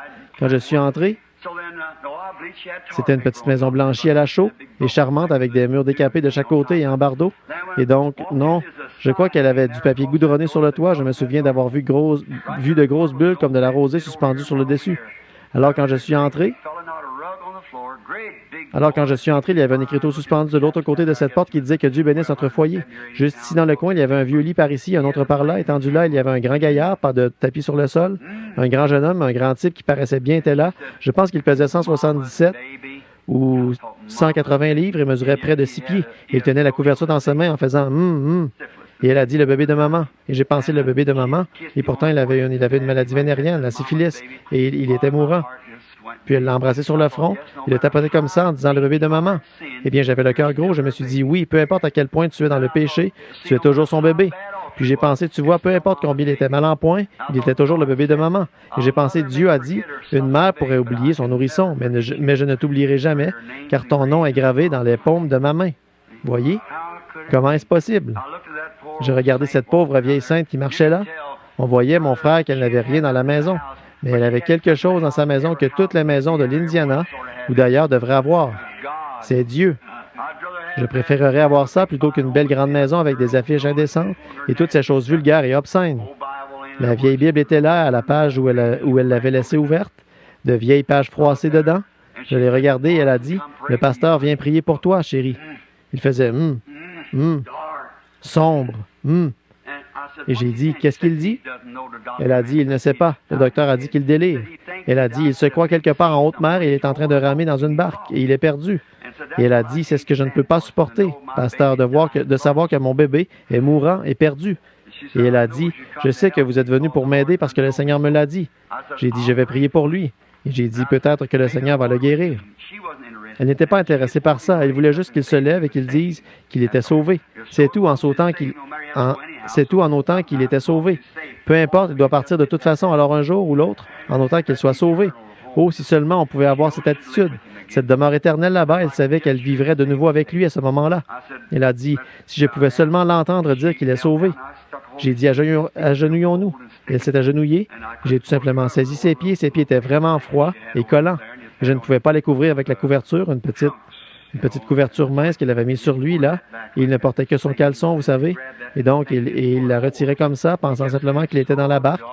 Il l'avait saisi en pensant qu'il ramait. Il continuait à dire, « C'est si sombre, c'est si sombre. » Alors, elle a essayé de lui parler, et il continuait de dire, « C'est sombre et il fait froid, en ramant. » Alors, je l'ai regardé un peu, et elle s'est agenouillée là, et je lui ai dit, « Tantine, voudriez-vous nous conduire dans la prière? » Elle a dit, « Oui, monsieur. » Il n'y avait qu'elle et moi, le garçon et le Saint-Esprit dans la pièce, c'était tout. Cette vieille sainte a prié. Oh là là, quand elle lui parlait, vous saviez qu'elle lui avait déjà parlé auparavant. Oui, monsieur, elle savait à qui elle parlait. Elle a dit, Seigneur, je ne sais pas ce que tu vas faire. Elle a dit, mais tout est tel que tu l'as dit. Oh là là, oh, je suis si heureux qu'il soit toujours le même Jésus qui était à cette époque-là avec ses saints. Il est toujours le même Jésus aujourd'hui. Et je ne lui ai jamais demandé au sujet de sa religion, s'il était baptiste, pentecôtiste ou quoi encore. Ce n'était pas de mon affaire. Je suivais simplement le Saint-Esprit et elle faisait la même chose. Nous voulions voir ce qu'il allait faire. Et ainsi, on s'est agenouillé et elle a commencé à prier. Quand elle a eu terminé de prier, elle s'est levée et elle l'a embrassé sur la tête en disant que Dieu bénisse mon bébé. Et elle a dit, maintenant, voulez-vous prier, pasteur? Et j'ai dit, oui, madame. Et à ce moment-là, il était environ 8h30, peut-être 9h moins le quart, et j'étais à 2000 de l'endroit et l'avion décollait à 7h et je ne savais pas quand j'allais partir. J'ai donc posé mes mains sur ses pieds et j'ai dit, Père Céleste, je ne comprends pas ceci. Et toi, j'étais censé prendre un avion il y a un moment, il y a presque 1h30. Tu ne cessais de dire marche et ceci, c'est la seule chose que j'ai trouvée jusqu'à maintenant. Elle a dit qu'elle m'a vu venir. C'était toi, Seigneur, alors je ne sais pas quoi faire d'autre que de poser mes mains sur le garçon. Il a dit, oh, maman. Il a dit, ça commence à s'éclaircir ici maintenant. Et environ 5 minutes plus tard, il était assis sur le côté du lit avec les bras autour de sa mère. Je me suis éclipsé, j'ai couru là-bas et j'ai pris un taxi et j'ai couru à l'hôtel pour prendre ma valise. Et je pensais seulement me rendre sur place et attendre, peut-être attendre un jour ou deux à cette époque-là. Vous savez comment c'était difficile juste après la guerre de trouver un avion, alors j'ai pensé je vais devoir attendre quelques jours. Et je suis monté dans le taxi et j'ai couru là-bas à l'aéroport. Juste comme j'arrivais, ils ont dit le vol numéro 196 pour Louisville, Kentucky part maintenant. Dieu a gardé cet avion au sol pour moi, comme ça. Oh, je crois ça. Environ 2 ans plus tard, je voyageais dans le train et je me rendais en Arizona chez Frère Sherritt là pour une réunion. Et alors, je devais passer prendre Frère Moore et les autres. Et donc, quand je suis allé là-bas, je me suis arrêté là, à Memphis.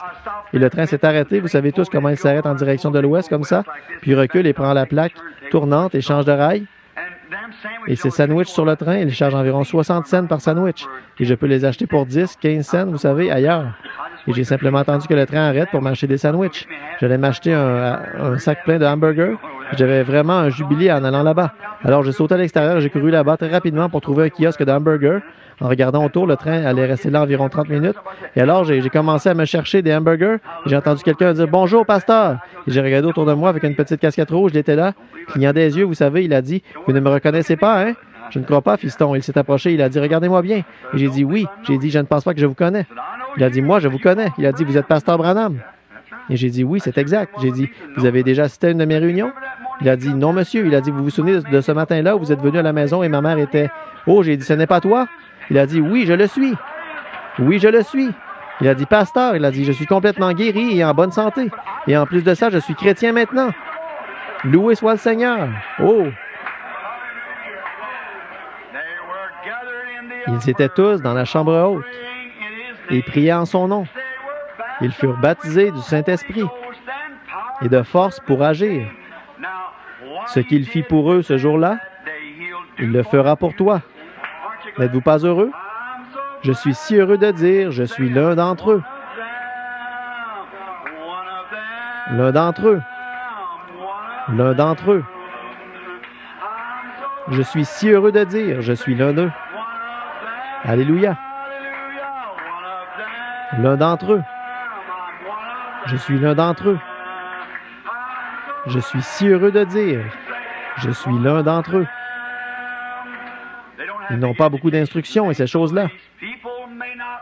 Bien que ces gens ne soient pas instruits, ne soient pas célèbres dans le monde, ils ont tous reçu leur Pentecôte, baptisés en son nom. Ils déclarent maintenant partout que sa puissance demeure pareille. Je suis si heureux de dire, je suis l'un d'entre eux. L'un d'entre eux. Je suis l'un d'entre eux. Je suis si heureux de dire, je suis l'un d'eux. Alléluia. L'un d'entre eux. L'un d'entre eux. Je suis si heureux de dire, je suis l'un d'entre eux. Viens chercher, mon frère, ce bienfait qui purifie le cœur. Toutes les cloches carillonneront et ton âme sera enflammée. Oh, il brûle maintenant dans mon cœur. Oh, à son nom la gloire. Je suis si heureux de... Maintenant, serrez la main à quelqu'un devant, derrière et à côté de vous. Oh, l'un d'entre eux. L'un d'entre eux. Je suis si heureux de dire, je suis l'un d'eux. Alléluia. L'un d'entre eux. L'un d'entre eux. Je suis si heureux de dire, je suis l'un d'entre eux. L'un d'entre eux. L'un d'entre eux. Je suis si heureux.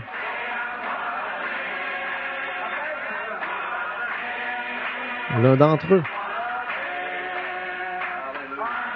Je suis si heureux de dire, je suis l'un d'entre eux. Je suis l'un d'entre eux. L'un d'entre eux. Je suis si heureux de dire, je suis l'un d'eux. Alléluia. L'un d'entre eux. L'un d'entre eux. Je suis si heureux de dire, je suis l'un d'entre eux. Quelle est cette religion du bon vieux temps?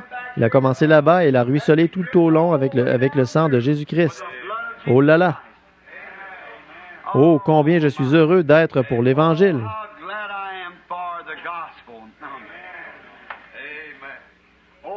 Oh, oh oui, monsieur!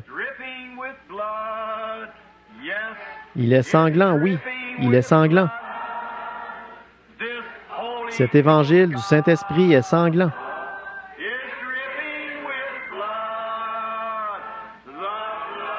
Du sang des disciples morts pour la vérité. Du sang des disciples, tous les martyrs morts pour la vérité. Cet évangile du Saint-Esprit est sanglant. Et quel genre d'évangile est-ce? Comme cela a commencé à la Pentecôte, voyez? Le premier à mourir pour cet évangile, c'était Jean-Baptiste. Voyez, il l'a reçu dans le ventre de sa mère, vous savez. Il est mort comme un homme. Ensuite vint Jésus. Ils l'ont crucifié. Il prêcha que l'Esprit vaincrait le péché. Il est sanglant, oui. Il est sanglant. Cet évangile du Saint-Esprit est sanglant.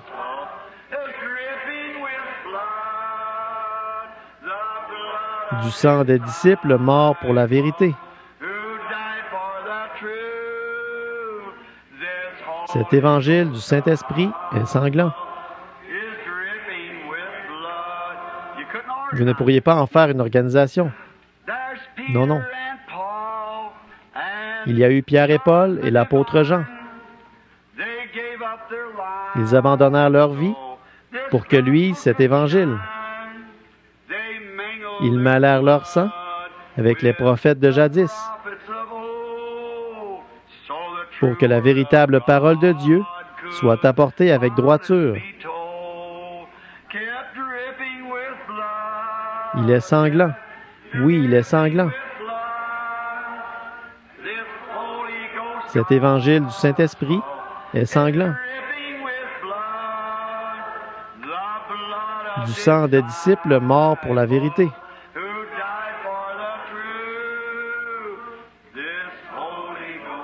Cet évangile du Saint-Esprit est sanglant.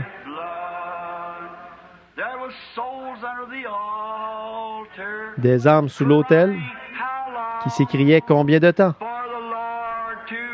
avant que le Seigneur punisse les malfaiteurs.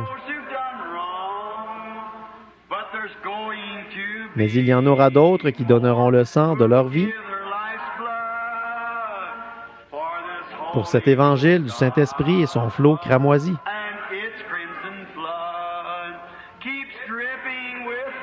Il est toujours sanglant. Oui, il est sanglant. Cet évangile du Saint-Esprit est sanglant. Du sang des disciples morts pour la vérité. Cet évangile du Saint-Esprit est sanglant.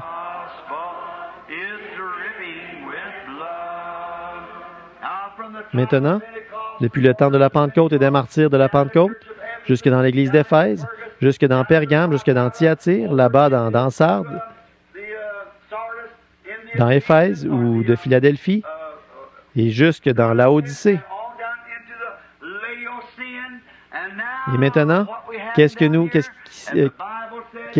s'est passé ici? Comme la Bible le dit, tout se met en place et cette bête qui s'élèverait aux États-Unis. Vous vous souvenez de la vision qui a été lue ici en 1933? L'Église n'était même pas encore construite. Je ne savais pas ce qu'était une vision. J'appelais ça une transe. Je n'étais qu'un jeune prédicateur baptiste et nous étions... Toute ma vie, j'ai eu ces visions et je demande à n'importe qui de se lever et de dire si jamais l'une d'elles a déjà failli. Non, jamais. Ce n'est pas possible. Vous voyez, ça n'arrivera pas. Et bon, alors que je commençais l'école du dimanche, je suis tombé en transe. Nous le faisions ici à l'ancien local des francs-maçons chez Charlie Kern, un petit groupe d'entre nous, et j'ai vu ce président Roosevelt qui conduisait le monde vers une guerre mondiale. Prédit. J'ai dit, il y a 3 ismes. Le nazisme, le fascisme et le communisme. J'ai dit, combien ici s'en souviennent? J'ai dit, gardez vos yeux fixés sur le communisme. Tout se dirige là-dedans. J'ai dit, l'Éthiopie. Mussolini va aller en Éthiopie, mais il va échouer. Et j'ai dit, nous irons finalement en guerre contre l'Allemagne, mais j'ai dit, l'Allemagne sera fortifiée derrière une grande masse de béton. 11 ans avant que la ligne Maginot ne soit construite. 11 ans. J'ai dit, puis après la guerre, nous allons finalement la gagner. Et une fois que la guerre sera terminée, il arrivera que la science inventera de grandes choses. Et j'ai dit, quand ils feront une automobile, et les automobiles vont sans cesse se transformer. Vous savez à quoi elles ressemblaient en 1933? Alors j'ai dit, elles vont devenir semblables à un œuf. Elles auront la forme d'œuf. Car j'ai vu sur une autoroute, une très grande autoroute principale, une voiture qui roulait sur la route et qui n'avait pas de volant à l'intérieur. Elle était contrôlée par une puissance. Ils l'ont en ce moment même. J'ai dit, pendant cette période-là, ils vont permettre aux femmes de voter. Et les femmes, en votant, vont finalement, j'ai dit, cette nation est une nation de femmes. Elle est caractérisée par une femme. C'est une femme tout au long dans la prophétie, partout. Et le nombre 13 est partout dans la prophétie. Et j'ai dit, c'est un pays de femmes. Et là, c'est liberté ici. Et elle va tout gâcher. Elle est la cause de la ruine du monde. Et Roy, j'ai tes lettres à ce sujet. Cette grande femme qui, derrière chaque affaire criminelle que nous avons, je l'ai résumé à derrière chaque crime commis aux États-Unis, une femme est impliquée. C'est tout à fait exact. Ce sont des femmes immorales, vous voyez, et ces choses-là. Maintenant, alors j'ai dit, il arrivera qu'en ce temps-là, pendant cette période-là, que les femmes auront le droit de vote. Et elles vont élire la mauvaise personne. Elles l'ont fait lors de cette dernière élection, c'est vrai. Ce qui déclenchera le bastion. Pendant cette période, il arrivera qu'une femme importante se lèvera aux États-Unis, qu'elle sera magnifiquement vêtue, et j'ai mis entre parenthèses, peut-être l'Église catholique, voyez, qui va prendre le contrôle du pouvoir, qui sera plus puissant que les autres aux États-Unis. Elle sera belle à regarder, mais elle sera aussi cruelle qu'elle peut l'être. J'ai dit alors, je regardais encore, et j'ai vu les États-Unis être mis en pièces. Il ne restait plus rien dessus. Je l'ai prédit alors. Or, ceci, c'était ainsi dit le Seigneur. Et pensez-y, 5 de ces 7 prédictions sont déjà accomplies. L'Église qui prend de l'emprise, l'Église catholique, il est venu du temps de la fin. J'ai dit, j'ai vu comme des souches qui brûlaient, des rochers exploser, et les États-Unis en entier avaient l'air dénudés dans cet état aussi loin que je pouvais voir d'où j'étais. Et j'ai dit, je prédis, au train où vont les choses, que ce sera quelque part entre cette année 33 et 77. Et il va falloir que les choses aillent très rapidement pour arriver dans cette période.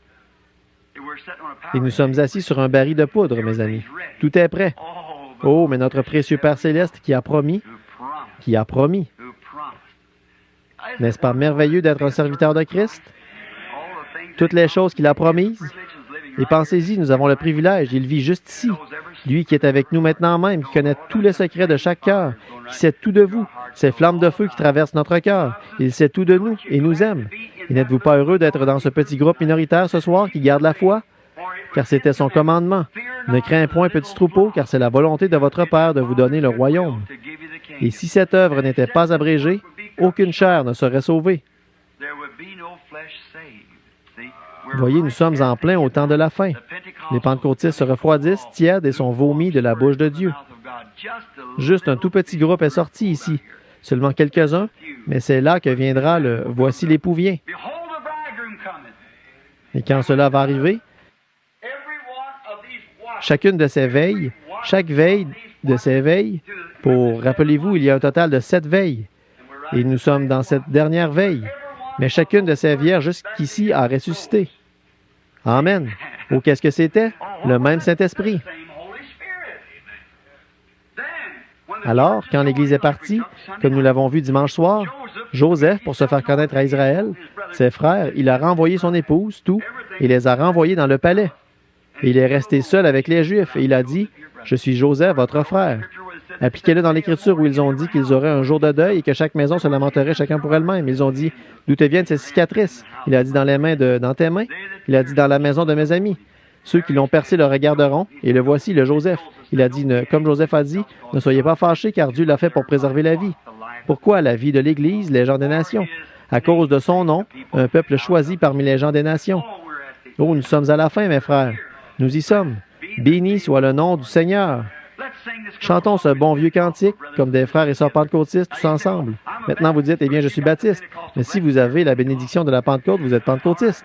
Ah oui, très bien, très bien. Béni soit le lien qui nous unit en Christ.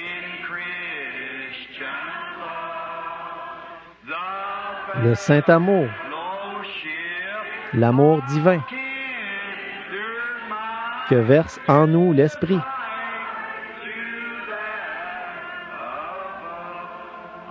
Maintenant, écoutez, mes amis, s'il y a quelqu'un ici parmi nous, si quelque part sur le chemin de la vie, qu'un peu d'amertume est entré dans votre cœur, écoutez-moi, débarrassez-vous-en maintenant. Saisissez cela, ne laissez jamais rien.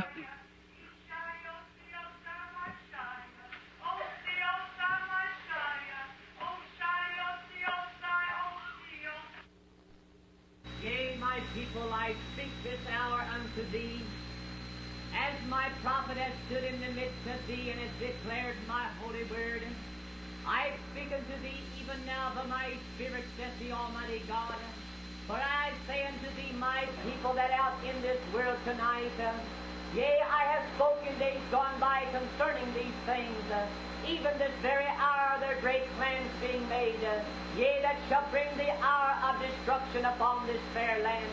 Yea, even in this world tonight there are spiritual forces being gathered together that shall come against thee, my people. But I say unto thee, be thou not discouraged in that day nor hour, for I say that I am the great Almighty God. Yea, even as I took my children from the land of bondage, yea, even as I brought them into the wilderness, into the promised land, even so shall I take thee home with me. And I say unto thee, my people, be thou not discouraged, but put thy trust in the Almighty God. For I say that I have loved thee with my great love, and I have called thee out of the world of sin, that thou might be my chosen people, and that in thee I might manifest my power and glory. And I speak these words tonight unto thee, that thou might be encouraged, says the Lord. Amen.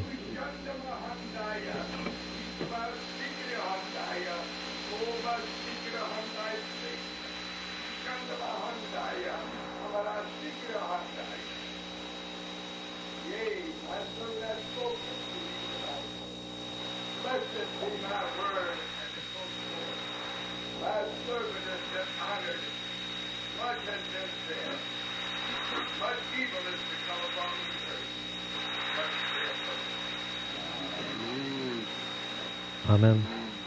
Amen. Seigneur Jésus, nous te remercions pour ces messages. Cela nous remue, Seigneur, sachant que nous n'avons pas fui, mais que nous avons gardé la foi. Oh, je prie Dieu pour que l'Esprit continue à demeurer dans l'Église. Garde-nous près les uns des autres, Père. Garde-nous avec toi. Et marche parmi nous, Seigneur, dans ce dernier âge du chandelier dans lequel nous vivons. Sois notre lumière. Brille sur nous, Seigneur, ces grands temps de ténèbres, car nous réalisons que le chandelier et les étoiles témoignent de ténèbres. Et Seigneur, nous sommes heureux d'être des enfants de lumière qui marchent dans la lumière de Dieu. Nous ne sommes pas attachés à ces choses de la terre, mais nous sommes tes enfants. Comme nous te remercions pour ces choses. Nous te remercions d'avoir envoyé ces messages comme confirmation de ta parole. Puisses-tu toujours être honoré parmi nous, Père. Puisses-tu nous garder de toute amertume de la terre. Garde-nous sanctifiés afin que nos vies soient pures, propres et saintes devant toi. Que le sang de Jésus-Christ fasse cela pour chacun de nous, Seigneur. Enlève de parmi nous quoi que ce soit qui ne soit pas bien. Enlève-le de nous, Seigneur. C'est l'heure de se sonder. Ces réunions sont dans ce but pour sonder notre cœur. Tu as dit que ces flammes de feu de tes yeux ont sondé et connaissent ce qui règne dans le cœur. Tu le fais certainement, Père. Et tu nous as répondu et ensuite tu nous as dit d'être prêts car l'heure approche. Oh, combien nous te remercions pour cela, Père. Nous le ferons avec tout ce qui est en nous, par ta grâce. Amen. Oh, ne l'aimez-vous pas? Maintenant, s'il y avait un étranger parmi nous, c'était comme ça que c'était au commencement. Quand Jésus était ici sur terre, il a dit que quelqu'un l'avait interrogé au sujet du mariage et du divorce ou quelque chose comme ça. Il n'en était pas ainsi au commencement. On doit retourner au commencement. Alors, si le commencement était une église de la Pentecôte et qu'il est la vigne, nous sommes les sarments. Chaque fois que cette vigne produit une église, ce sera une église de la Pentecôte, un sarment de la Pentecôte comme au commencement, voyez, à chaque fois. Bon, vous pouvez y greffer d'autres vignes et cela portera des fruits. Vous pouvez prendre un oranger, greffer un citron dessus, il va produire des citrons qui vont tirer leur vie de l'oranger. Greffez un pamplemousse à ses côtés, il va produire un pamplemousse parce que c'est un agrume. Ainsi, ces organisations, dénominations et autres, greffées comme ça, qui se disent chrétiens, ils peuvent vivre de la vie chrétienne, c'est exact, mais ils porteront des fruits dénominationnels, c'est vrai, parce qu'ils sont greffés comme ça. Mais si cette même branche produit une, ou si jamais cette vigne produit une nouvelle branche, ce sera, elle écrira un livre des actes à sa suite. C'est exactement ça, parce que c'est ce qui est arrivé la première fois. Chaque branche qu'elle va produire d'elle-même va porter des oranges, chacune d'elles, et la Bible a parlé, et il y avait 12 branches dessus. Oh, je suis si heureux de vivre de cette branche, pas vous? Oui, monsieur. Oh, c'est merveilleux. Très bien. Rappelez-vous que demain soir, ce sera sur l'âge de Sardes, qui sort de l'organisation luthérienne, Martin Luther.